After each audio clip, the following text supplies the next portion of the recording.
Roma Wines presents Suspense.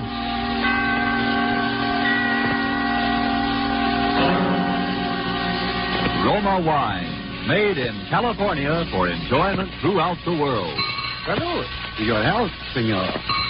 Roma Wines host the world. The wine for your table is Roma Wine, made in California for enjoyment throughout the world. This is the Man in Black, here to introduce this weekly half hour of Suspense. Tonight from Hollywood, we again bring you Mr. Orson Welles in the second of two consecutive performances starring Mr. Welles as the protagonist of Kurt Siodmak's novel, Donovan's Brain. The producer of Suspense and its sponsors, the Roma Wine Company of Fresno, California, felt this story so unusual that it merited more than our usual time. So in somewhat of a departure from established radio formulas, we are bringing you the story of Donovan's Brain in two parts. And tonight you will hear part two, the completion of Donovan's Brain. But before we raise the curtain on our suspense play, let's for a moment wish ourselves away to Havana, Cuba, seated at a table in the fashionable Hotel de Nacional de Cuba. Near us, a group of Cubans are entertaining an American visitor. Our American has just remarked that in point of great enjoyment, the Cuban rumba is one of America's most delightful imported dances. And then, raising his wine glass, the Cuban host responds, "Then we have perhaps discarded some part of our debt to you Americans for this wonderful tasting wine that gives us such great enjoyment. It is wine that Cuba imports from your faraway California. It is Roma wine." Americans didn't have to wait for wine connoisseurs of other lands to discover the greatness of California's wine district, the superb quality of Roma California wine. So many millions made this discovery for themselves that Roma wines have long been America's largest selling wines. But these millions discovered something more. In Roma wines, they discovered an easy, inexpensive way to increase the delights of daily living. Yes, millions have discovered that Roma wines, as a beverage on the table, and when used in entertaining, add a charm of a special and wholesome kind. I told you Roma wines cost little. That's because here in America you pay no high import duty, no expensive shipping charges. Two, Roma wines come from Roma's own wineries in the heart of choice California vineyard districts. So cost to you is only pennies a glass for R-O-M-A Roma wine, made in California for enjoyment throughout the world. And now with part two of Donovan's Brain, and with the performance of Orson Welles as Dr. Patrick Corey, we again hope to keep you in suspense.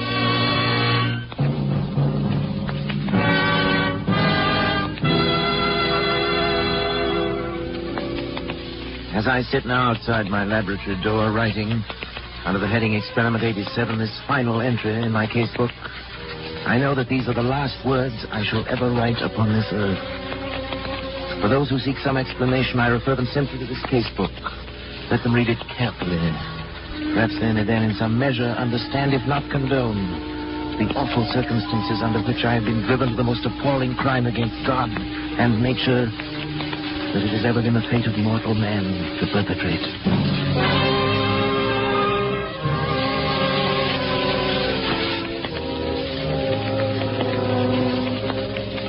August 24th. It's now 6 weeks, exactly 42 days, since I began the experiment. For 6 weeks, by artificial means alone, I've kept alive a human brain, completely detached from the body, floating in a bath of serum, nourished by a synthetic blood plasma fed through its arteries by an electric pump. It has remained alive. Not only alive, but I've succeeded in communicating with it. For I've even induced new growth of brain cells and so tremendously increased its mental faculties that by sheer brain power alone, it has actually been able to communicate its thoughts to me. And each day, my communion with that living, pulsing mass of gray matter that was the brain of William Donovan becomes stronger and stronger. Even now, I sense it striving to reveal some plan to me, something so truly world-shaking in its implications that only such an organism, developed to a point thousands of years ahead of its time, could ever have conceived it. So far, I sense this only, but soon I shall know. Indeed, I shall be partner in its execution. What a fool I was ever to have considered for a moment my wife's demand that I end the experiment. It's because I refused, of course, that Janice left me a week ago without so much as a word of explanation or farewell. Even my son David and my assistant Trot are privy to this conspiracy to thwart me. For when I ask about Janice, they pretend to know nothing or seek to avoid my questions. But the brain will live. Yes, I can hear it now. This delta wave quite audible over the amplifying system I've arranged for it. Almost as though it were calling to me, trying to speak to me. The brain will live.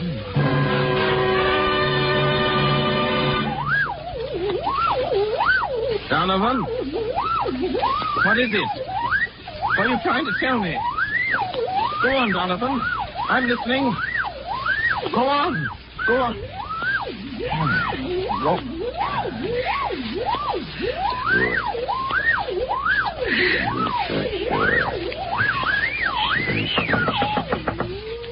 Who is it? What do you want? I have no time to talk. I'm busy. I'm sorry. Go away, I tell you. I'm busy. Please, can't you two leave me alone? All right. What is it? What is it? Patrick, won't you come into the study with us for a few minutes? What have you got to say to say right here? You know I can't leave the laboratory. Dad, it's only that, we wanted to talk to you in private. Don't tell me that you're afraid of this poor mass of brain cells here. Not that, Dad, but we never mind it. At least turn that thing off then, will you, Patrick? What difference would it make? Could still hear, couldn't it? Well, what is it then? Well, it's about Mother. So, she put you up to this, did she? I thought the truth would come out sometime. Dad, listen. She's trying to stop this experiment from the beginning. She thought she could blackmail me into quitting by leaving me, and she still does. Now she's using you as a go-between. Patrick, listen a minute, won't you? We haven't heard a word from Janice. We don't even know where she is. That's what we've come to talk to you about. Oh, have you? Well, how could I know where she is? Well, because you were the last person seen with her, Dad. I was. Don't you remember, Patrick? You took her into town with you. You wouldn't tell any of us why. Yes, of course. The more I've forgotten, but what of it? Well, don't you remember what happened then? Of course I remember. She left me, that's all. Where, Dad? Where did she leave you? What were you doing? I don't know. We were in some big public building, City Hall, courthouse, taxis, or something. Next thing I knew, she'd simply disappeared. Is that all? Didn't she say anything? Didn't she at least tell you why she was going? I remember what she said. It's been a week or more. I've hardly slept. You know, I've been working night and day. Yes, that's just it. What do you mean by that? Patrick, you say this. The brain communicates with you. Tells you things about its past life. Suggests thoughts. Yes, Well, if the brain can make you think of things, mightn't it also be able to make you forget things? You're out of your mind. Dad, are you sure? Are you sure you don't know what's happened to Mother? No, I tell you, no, I don't Patrick, know. don't you see what you might have done? What? Stop now while there's still time. Get out of here. While there's still time to help Janice, if there is. While there's still time to help yourself. Shut off the current. Let the brain die. Kill it, Patrick. Kill it. Get out, both of you. Get out. Get out.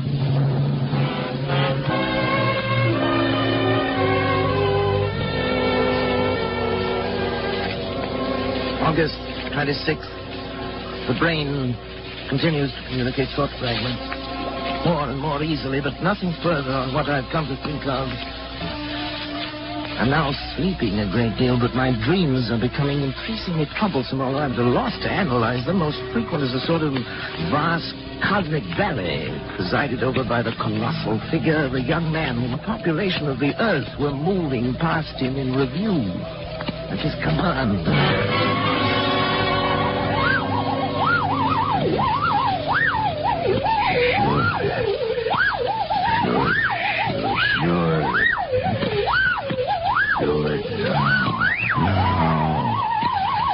Sure now.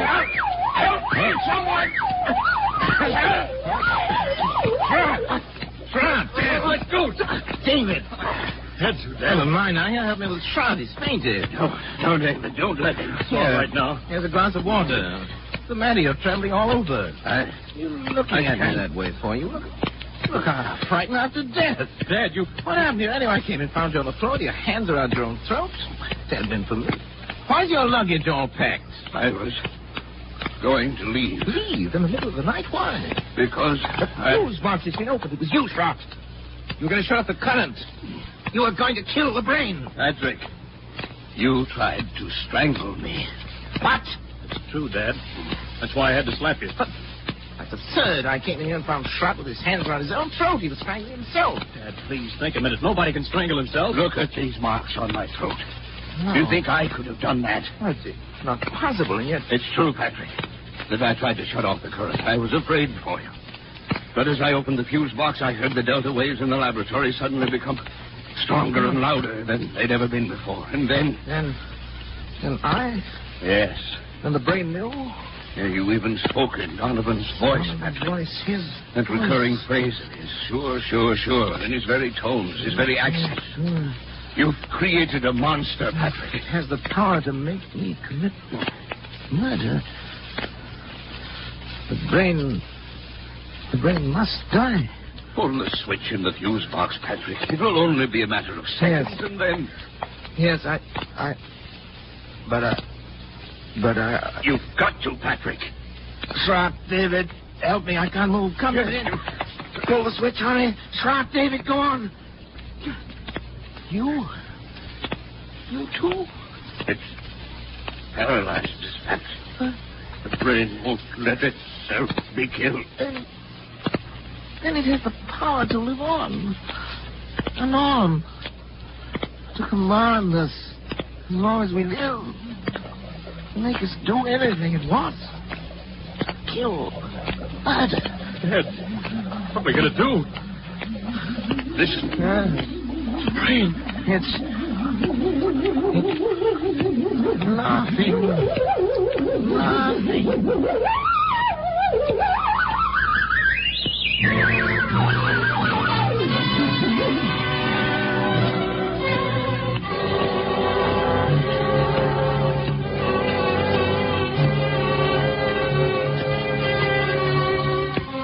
September 7th. Schrott has left. He had to, of course, for his own protection, if nothing else. Before he left, he swore to eternal secrecy. He's going to try to find Janice. The very thought that any harm might come to her through me is enough to drive me almost mad. As for David, although he's strong enough to prevent any untoward accidents, I don't know. He's volunteered to stay with me. He'll sleep at night behind locked doors. We must devote every faculty we possess together and independently to finding a way of destroying the brain. Perhaps while it sleeps. It seems to have developed tremendous powers of the subconscious which operate even in sleep. The recurring dream, the now oppressive sense of some further task to be performed continues. If Janice were only here, even her presence, I know, would help immeasurably to combat this fearful thing. Terrible thought crosses my mind. Could Schrott have left if the brain had not, for some reasons of its own, actually wanted him to leave?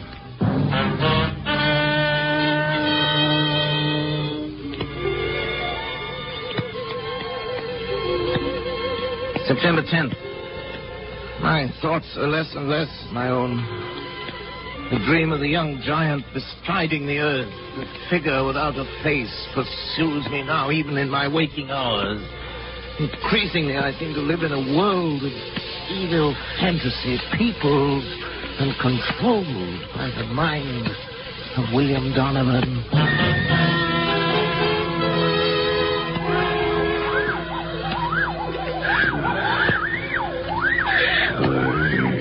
Sure. Not much time. But time enough. Sure. Time enough.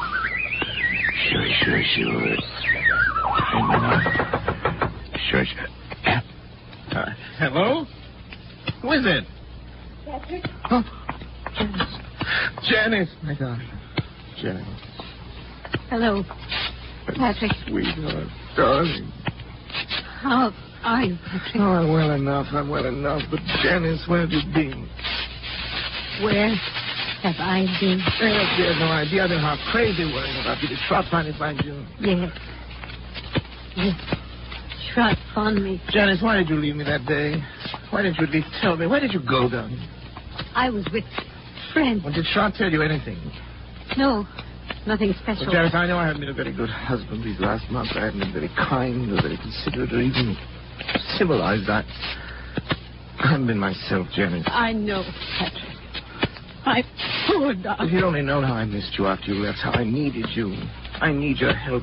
I know, Patrick. Terrible. I came back to help you. But what? Well, David.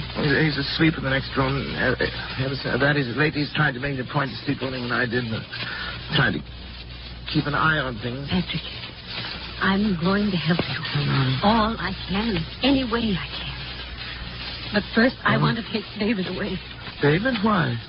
Because I don't think it's good for him to be here. No? I don't think that you...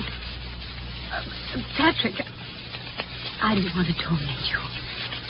It's only that perhaps we can find a way if we know all the facts. What, Jen, is that? Don't you know, really, where I was? No, how could I? Don't you remember where you took me? Where I took you? I don't... You took me to a psychiatric clinic. You had me committed to a madhouse. Janice. No, not you. Donovan. Donovan. It was because I tried to make you stop the experiment. Yes. Kill the brain. As you left me there. You even spoke in Donovan's voice. Sure, you said. Sure. I thought they were the last words I would ever hear you speak. Oh, Janice, forgive me. Forgive me. No. I couldn't persuade anyone. I was sane. Oh, sweet. After what you told him. Everything I said only made him think I was bad. I'm not mad. Am I, Patrick? I'm not mad. Am I?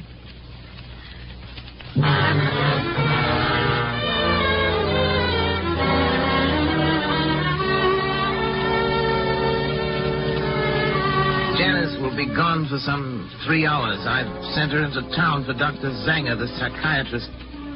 Maybe he can help, but now suddenly I'm overcome with the thought of the humiliation I shall have to suffer when other medical men become aware of the position I'm in, and at the end of my career and my reputation, all my hopes.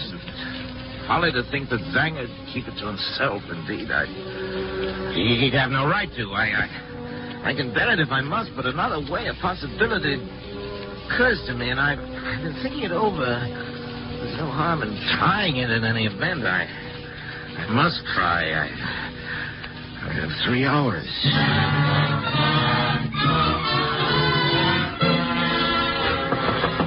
David! Yes, sir? David, what's your blood type? Do you know your blood type? Matter of fact, I don't think I do. Why? No matter. We can easily find out. David, I think at last I know a way. To kill the brain? It's simple. It's perfectly natural. Yet 9 chances out of 10 it's something Donovan has never known about. I'll do it myself. Unfortunately, my blood type and his are... they're the same. Of course, I have to replenish the blood substance periodically. Anyway, it's about time to do it again. I've always used my own because it was the same type as his, but if yours is a different type, the right type, David. You mean the wrong type? Yes, you've given the wrong... The brain will die given the wrong type. Yeah. I'm sure of that. I know it. But suppose the brain knows it knows other things. I've thought of that. It's a chance we'll have to take if you're willing, David, my boy. Of course I am. Then we'll take the blood sample now. Come into the laboratory. We only have the right blood type. Sure. Rather the wrong type. If you haven't, we'll find someone who has. Maybe shot. Now, lie down there on the table, David. We want a tourniquet on your arm. Yeah, a small syringe will do it. Go ahead, I'm ready. David, don't watch me. It'll be easier if you don't. For me. That's a funny one. Coming from you. Well, the doctors are never quite as steady with members of their own family, you know. Ready? Sure. Ready? Here we are. You all right? Yeah. You'll be through in just a second. You getting it? All right. Yes, sure. Just a second now. Dad, I'm sleepy. You'll be over it in a minute. But what's the matter? Why am I so sleepy? You'll be all right. Sleepy? So sleepy. Sure. That's what an anesthetic is for. Make you sleep.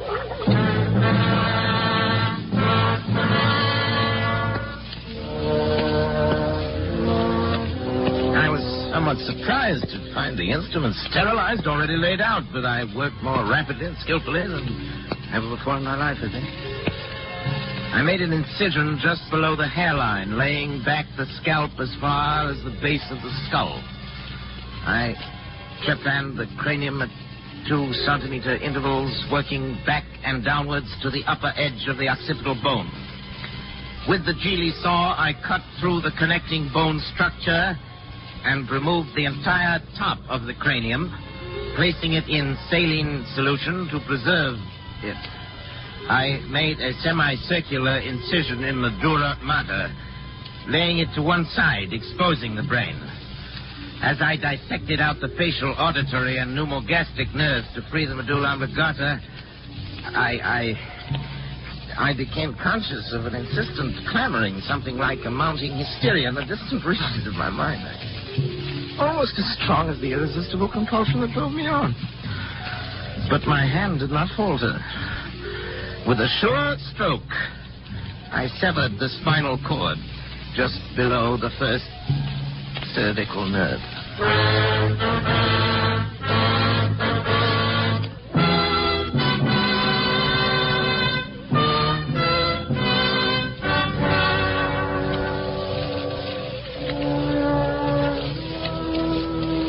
As I make this last entry with that awful guilt upon my soul, even now I cannot fully comprehend how it has been possible for any man, by mortal or immortal means, to be driven to such a crime.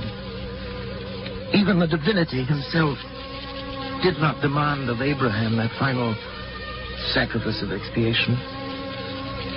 When he, with his only begotten son, ascended the Mount of Olives. Perhaps Schrott is right.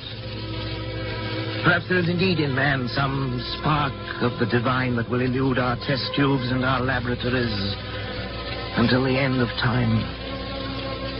Perhaps that is the one thing that even Donovan did not foresee. I only know that at the instant my son died under my own hand, I was set free.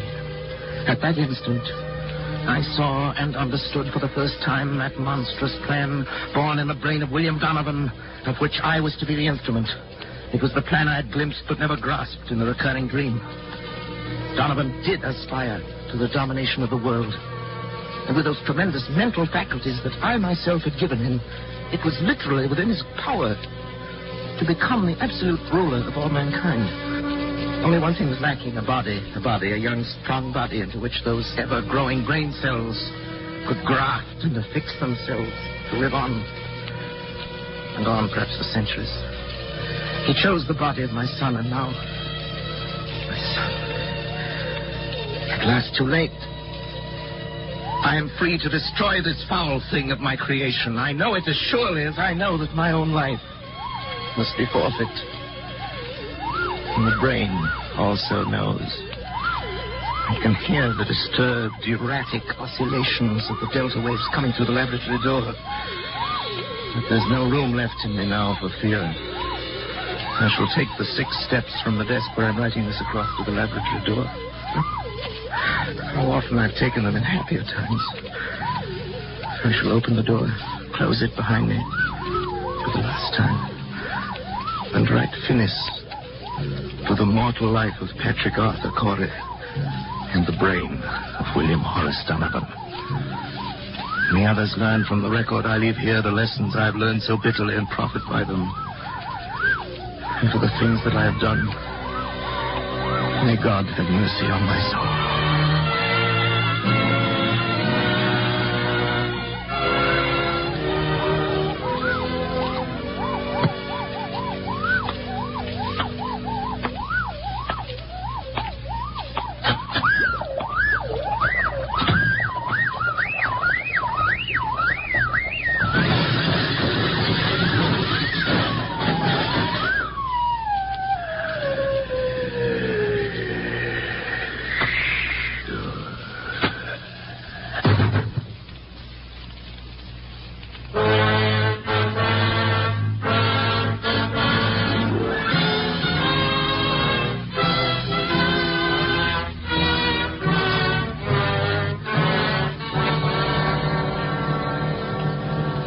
Phoenix, Arizona, September the 15th. The bodies of Dr. Patrick Arthur Corey and his son David were found in Dr. Corey's own laboratory early today. Young Corey had apparently died on the operating table as a result of a delicate brain operation performed by his father. In the case of Dr. Corey, medical authorities gave as their opinion that he might have died of shock as a result of the unsuccessful operation on his son.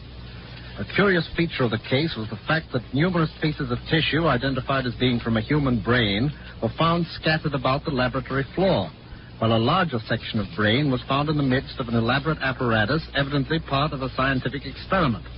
Medical authorities stated, however, that they were unable to explain the nature of the apparatus and that the brain itself was in such a state of decomposition as to indicate that it had been dead and slowly decaying for at least 3 months. Dr. Corey is survived by his wife, Janice. She was committed to the county asylum for the insane late this afternoon. Burial of Dr. Corey will be at the Mount of Olives Cemetery.